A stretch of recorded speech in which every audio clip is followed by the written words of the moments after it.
We smack him in 17-17 damage. And then we have to activate the Catapult Captain, target this guy, sacrifice the 17-17 flying zombie, and boom! 17 extra damage. What's going on, guys, and welcome back to the channel. Today we are playing a deck I am very excited about. With the addition of the new set of cards, we have Geralf, Visionary Stitcher. This is a 3-mana 1/4 legendary creature which gives all zombies you control flying, and for the amazing ability of and tapping it, you can sacrifice a non-token creature and you're going to create an XX blue zombie creature token equal to that sacrificed creature's toughness. So this deck is built around two combos in particular. We have Geralf as the core of it. He is going to be able to sacrifice things like Charix to give us a 17-17 flying zombie creature token, which you can do on your opponent's turn, so they often don't expect it. Goes to your turn, Summoning Sickness wears off, and you can smack straight for 17. We also have other enabling cards like Unhallowed Phalanx, which when sacrificed to Geralf becomes a 13-13 with flying. All of this can happen on turn 5, turn 6, and your opponents just don't expect it. If we're not drawing through to Geralf, all we already have, and there's a couple of combo pieces. The other one is Catapult Fodder. At the beginning of your combat on your turn, if you have 3 or more creatures which have more toughness than their power, this creature included, it transforms into Catapult Captain, which is a 2/6 with flying if you have Geralf, and for 3 mana you tap it, sacrifice another creature, target opponent loses life equal to the sacrificed creature's toughness. So you can sort of see where I'm going here. You can make 17-17 flying creature tokens, you hit your opponent for 17, then you sacrifice that token, hit him for another 17, and pretty much always win the game that way if it's on the board. Or if you don't have Geralf, or he gets taken out or something like that, as long as you have Catapult Fodder, you can sacrifice Charix as is for 17 damage, or Unhallowed Phalanx for 13 damage, or himself, or any of the other cards which we have to enable it. This deck is very fun, and it was the first thing that came to my mind when I saw the cards from the new season, and I love this card so much. It's so much fun to play. There's many different ways you can build this deck, or you can change the colors around, you can put it in zombie decks as well, but I really just like the idea of this deck. So how it works is we have 4 Aegis Turtles, just 1 mana 0/5, becomes 5/5s with flying, or 5 damage straight to the face. 3 Ops, 3 Wall of Ruin 0/4, scry 1, 4 Frantic Inventory, 3 Negates, mainly to counter kill spells. We have 4 Geralfs, 4 Saw It Coming, 3 Catapult Fodder, 3 Charix, and 3 Unhallowed Phalanx. And then, just because we don't run any Planeswalkers in this deck, the Immortal Sun is always the creme de la creme of a card to add if you can have it. So we have 2 in the deck, just to help us draw some more cards, add a bit of power, make everything a little bit cheaper. Lands, we run 1 Castle Vantress, 10 Islands, 7 Swamps, 2 Clearwater Pathway, 1 Drowned Catacombs, 2 Shipwreck Marshes, and 1 Watery Grave. The reason those lands are a bit off is because I don't have a full collection of multicolored lands, and in my opinion, as long as you have a couple of them, it's a bit of a waste of rare cards to craft it, unless you just have a shed full and you don't mind getting rid of them. With that being said, if you are new to the channel or you would like to see some more Jank, please subscribe down below, and if not, let's just get straight into the games. Okay, so this is a pretty decent opening hand. There's no creatures in it, but we've got a good amount of card draw and 2 counters, so can't be too upset at that one. Let's see how this goes. We've got a good selection of lands here as well.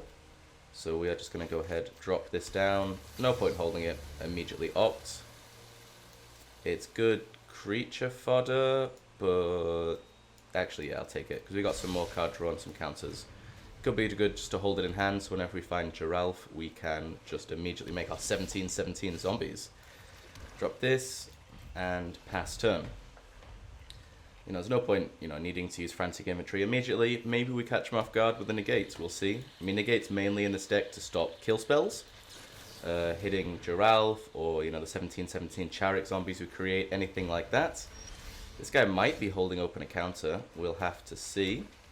So I think we go ahead and foretell this. Drop Wall of Ruin, let us scry 1, and gives us a 0/4, which we can then stitch into a 4/4 flying zombie. This man's definitely holding counters. We do not need another land. We are set. 4. Aside from the Immortal Sun, 4 is the perfect number, really. There's 3 of those 1/13 zombies at 5 mana, but by the time we're going to need to play that, I'm sure we're going to draw through to another land. This man, give him a hello. Maybe he'll play a little faster. Alright, draw 2 cards, discard 2 cards, create a treasure token. Yeah, nothing in that deck that you can deal 2 damage to. Sorry, buddy. What are you playing, though? The Forgotten Archangel and Ravager Worm. Gruul Angel 5-color deck. I like the idea of it. See how it goes. He's on 5 mana now. Is he going to do anything, or is he just going to hold open counters? Also, I love whenever I have Immortal Sun in hand and we're playing on this board. I'll show you in a second once he plays Polycranos, that you have the Immortal Sun here. It's a little Easter egg of the game, I guess.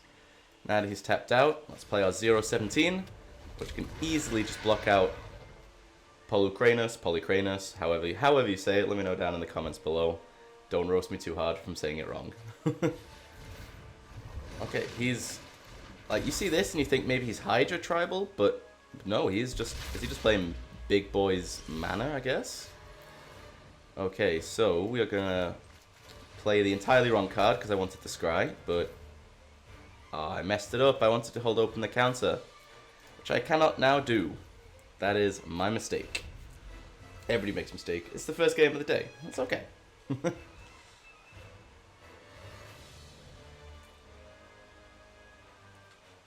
This man deciding what he wants to do.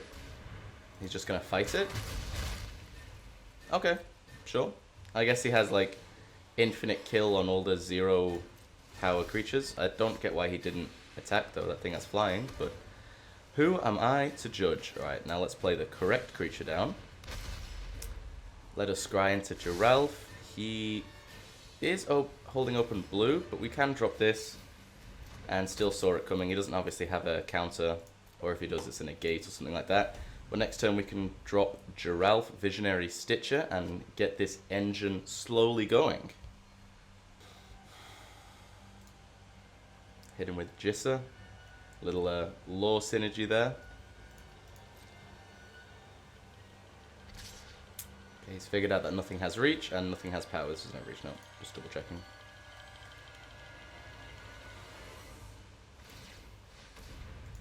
The only issue is he's going to be able to fight Geralf, which isn't ideal. We'll have to see what we do. Charix gets plus X, minus X until end of turn, or X's number of islands you control. We only have 1, technically, so it could be worth going in, but then just to put it down to 5 doesn't really make too much of a difference. The only thing is, if I drop Geralf, he's definitely just going to fight Polycranos with it, which isn't ideal. I think, honestly,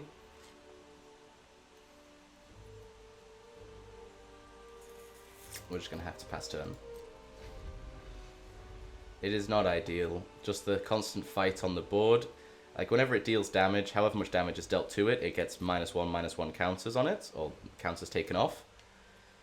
But in this case, it's just going to... okay. Now it works a little better, because he can fight it all he wants, it's going to die, and then at least we have another one in hand. I absolutely love this card.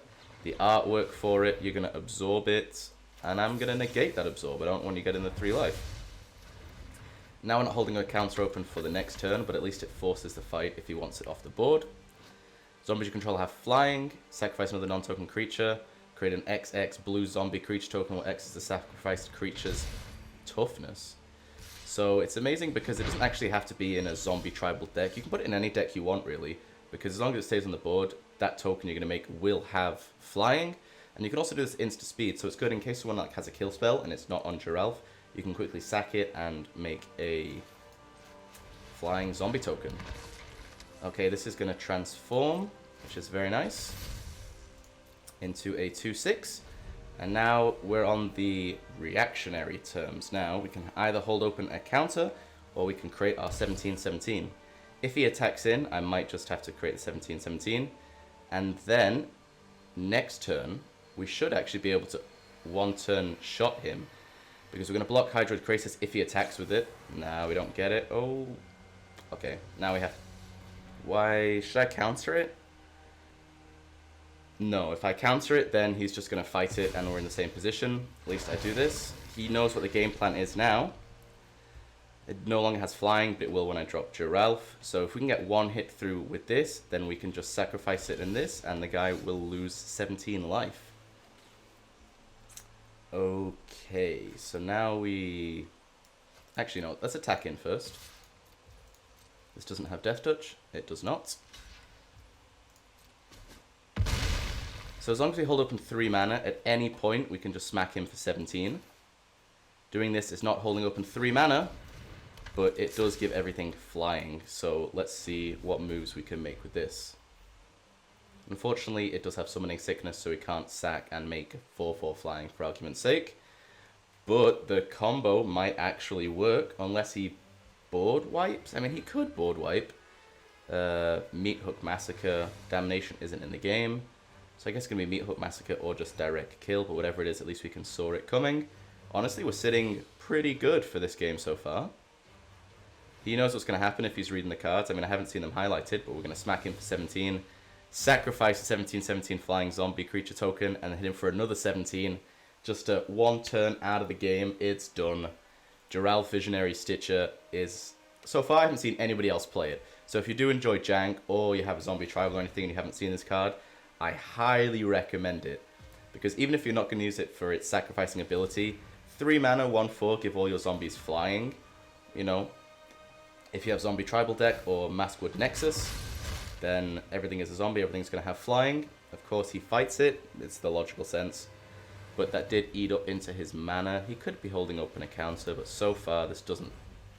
I stand corrected. He does have Absorb. Does he have 2 white? He doesn't have 2 white, so he can't hold open Absorb. It needs to be a proper full-on counter. Yeah, because he has 2 blue. Is he just going to rope us out because he can see what's happening? Are you just going to concede? At least let us get the pieces going so I can show the viewers at home what this deck is about. Because as soon as I saw the cards in the new set, this Geralf is the one I just focused immediately on. I was like, I need to build a deck around this right now. So, let's swing in 17/17. If he doesn't block, it's game over, so he does actually have to block. There we go. Do you have any combat tricks? Nope.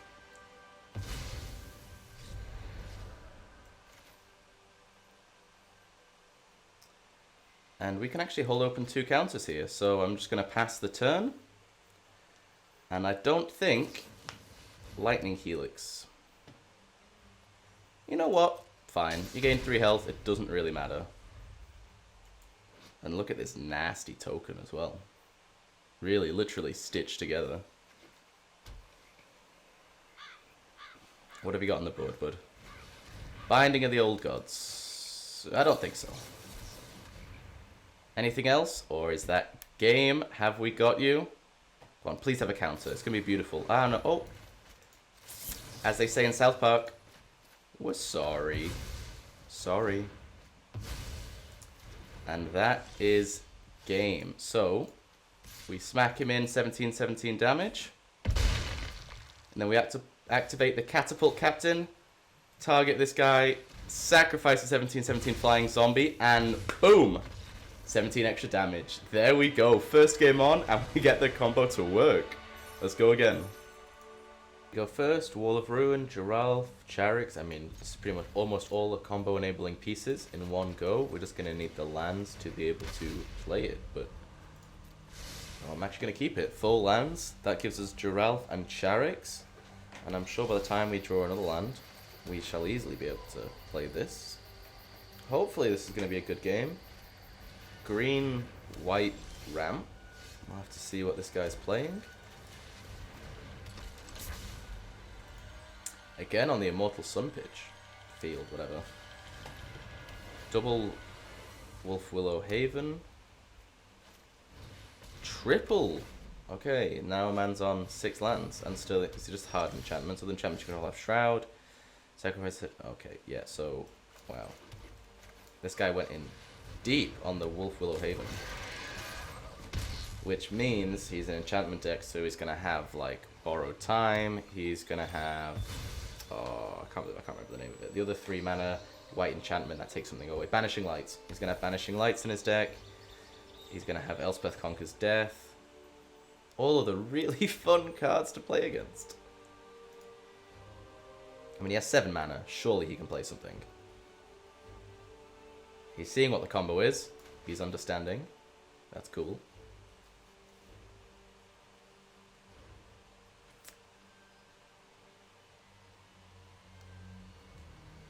What is your game plan?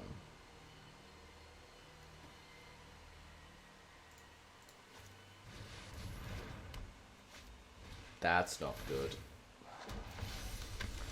Sigil of the Empty Throne. Whenever you cast an enchantment spell, create a 4/4 angel with flying. Lovely. Alright. This one's gonna have... Alright, we need to hold open the negate. And then also turn this into a 17/17. Hopefully he attacks. That is a great angel token. Alright, negate. Stop him drawing a million enchantments. Making too many angels that we can't deal with. Oh, we can't even counter enchantments. The only thing we could have countered. Okay. He creates another 4/4. This is a hefty matchup to go against, seeing as we have no enchantment removal. Please attack, though. He doesn't attack. He has no cards in hand, though. I mean, he can go search for 2. We're going to counter... Sorry, we're going to play Immortal Sun while we can. Buff everything just a little bit. And attack on it. So much better if these had Vigilance, but then that really would be a broken card. Or it'd make it Mythic, at least. Reduce his Angels just a little bit. Yep, he's going to sacrifice it, search for an enchantment card, and put it on top of his library. And it's going to be Elspeth Conquers Death. Or Banishing Light. Cards are named. Fun times.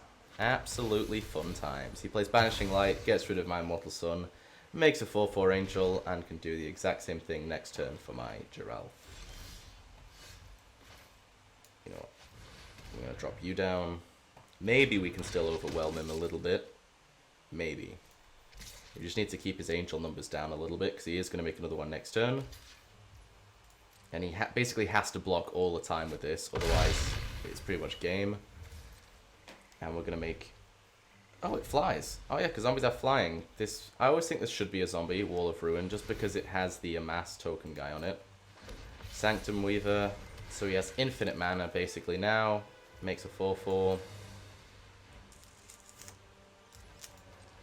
We're going to sacrifice you. Give me a 13/13 flying zombie token. Now he's doing bits, but we're also doing the same thing.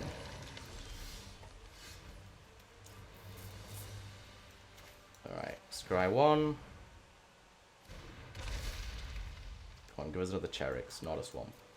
Do not need a swamp. Alright, now I can pretend to hold open a counter. Or I can scry. No, I'm going to need to scry. That's definitely the better option.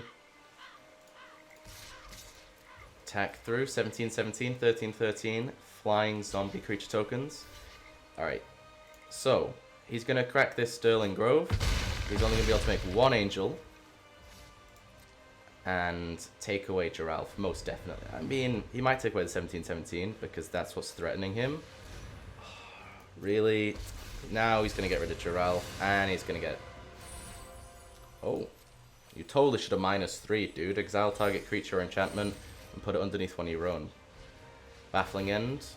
Another 4/4. What's your target?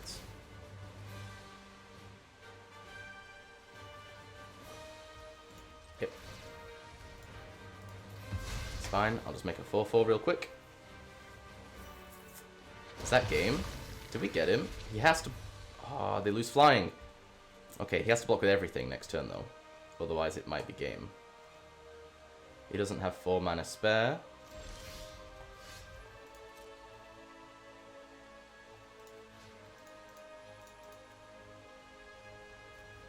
Wait a second. Target land becomes an XX elemental creature with trample and haste until end of turn. X is the number of enchantments you control. How many enchantments? 1, 2, 3, 4, 5, 6, 7, 8, 9. He's going to tap this and this to make a 9/9. I get through for 4. No, we have to attack him for everything.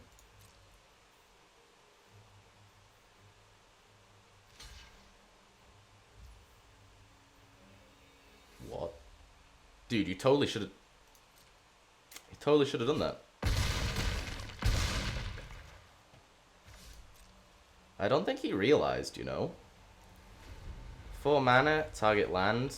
This was untapped. He could have easily got enough green for that. Makes an 8/8 or a 9/9 or whatever it was. Blocks out at least a 4/4. But he's on 2. He has to play a lot of enchantments. Or we draw... Oh, he plays a 9 lives? Are you serious? Are you serious? You're going to play 9 lives and just cheese this win? He totally is. Now this is a deck, not this exact deck, but I'm very tempted to build an enchantment deck with Sigil of the Empty Throne.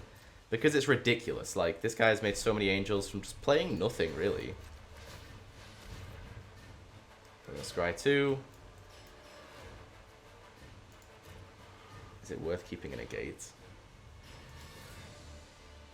No, we need Geralf. If we get Geralf now, we win. Feels bad, man.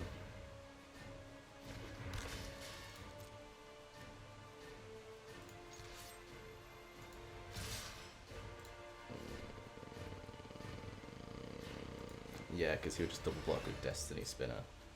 And then we would get rid of 1, but not... Wait, are you not blocking? Oh, I'm such an idiot. He's got 9 lives. Oh. I completely forgot. I should have taken the Negate. I fully forgot about 9 lives. Entirely my fault.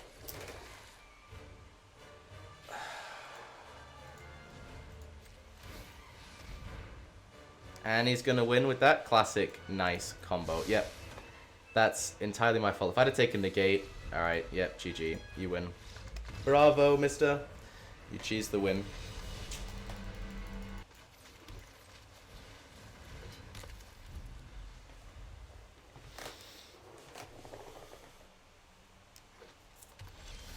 Green. If he's just mono green big stompy things, we do stand a little chance in just defending ourselves with all the high toughness creatures. Nope, he is black green. Alright.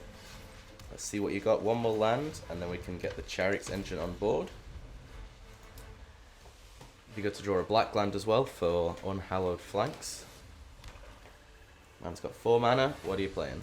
I think the Immortal Sun must draw this board into play, because I played quite a few games today, and I seem to play at 80% of the time on this board. He's just ramping up for green. Kind of a scary thought, seeing as he had 4 mana then. Oh, he's a mutate deck. Okay, interesting. Which means there's definitely Scoot Swarm in this deck, because Scoot Swarm and Migratory Greathorn is a nasty combo not to be messed with. Whew. But he got black. Interesting. Well, we got a Charix. So, what? Who's winning now? Next turn, if we draw a land, I'm not sure whether I should drop this or Geralf. If we get a land, I'm not sure whether I should drop this or Geralf Charix. Each opponent discards a card. Honestly, I hate it, but I think I need to get rid of the Immortal Sun, because he's going to mutate onto this again. So if we keep the Immortal Sun next turn, we are just going to have to discard it anyway, unless you draw a land, but then you end up discarding the land and you're just never able to play it. But at least we can counter something. That's always a plus. So no attacks, hold open counter, make our 17/17 flying zombie creature token during his turn. I'm not worried about a Llanowar Elf at all. I will stop the mutate though. But I think if I counter this, it no. There's some weird interaction where if you counter something or something stops, then it just becomes a normal creature. I can't really remember. No, it's if you're mutating onto something and then you bounce the creature to its hand, whatever is being mutated onto it enters the field as a normal creature, I believe. Nightmare. Fine, Nightmare, 4 mana 5/3, hexproof, can't be blocked by black creatures. Not too worried about that, because this man is not going to be expecting my 17/17 flying crab zombie creature token. Let's go. And now next turn we get a 13/13 flying zombie creature token. Boom. 4 life, 1 card in hand. Is this going to be a win for us? Haven't taken a single point of damage yet. He needs to both remove and stop Geralf. Unfortunately, we didn't have another mana to tap him this turn. But let's see what this man does. Migratory Greathorn, very nice. I don't have any cards to discard. Not going to lose any life. And you're going to get some lands, not a problem with me. this might be our game, ladies and gentlemen. If you have enjoyed today's video and you would like to see more Jank, because I'm going to try uploading on a bit more of a regular schedule, then please consider hitting subscribe down below. Let me know in the comments as well what you enjoyed, what you'd like to change about the decks, and any cool ideas you have for decks you might like to see in the future. I'm open to all the suggestions. Jank, as somebody commented a week ago, Jank is the way, and I will be sticking to Jank, because this is Jank City. He's going for the all-out Hail Mary, oh, it's got Menace, whatever. He's going for the Hail Mary attack. That's fine. Good game, buddy. Yep. And he concedes. And that is the video, ladies and gentlemen. I hope you enjoyed. I hope you enjoyed seeing this Jank manage to work. There were quite a few games which I cut out just because it's losses, or just because it was somebody playing so many counter spells, or just fast creatures. This deck is Jank, so as always, craft it at your own risk. I did put in 2 of the wins that I got, but there were a handful of losses along the way. Don't want to give you the false impression that this deck is just going to roll every single time, because you do need a lot of the pieces that enable it, but it is exceptionally fun to play. If you have a bunch of wild cards left over, or you have these cards, build your own form of this deck. As I said throughout the video, there's lots of different ways that you can edit this deck. You can change the colours. Anything basically building around Geralf is going to be a fun time, so I do hope you enjoyed. That's for that. I'll see you guys in the next video. Thank you very much.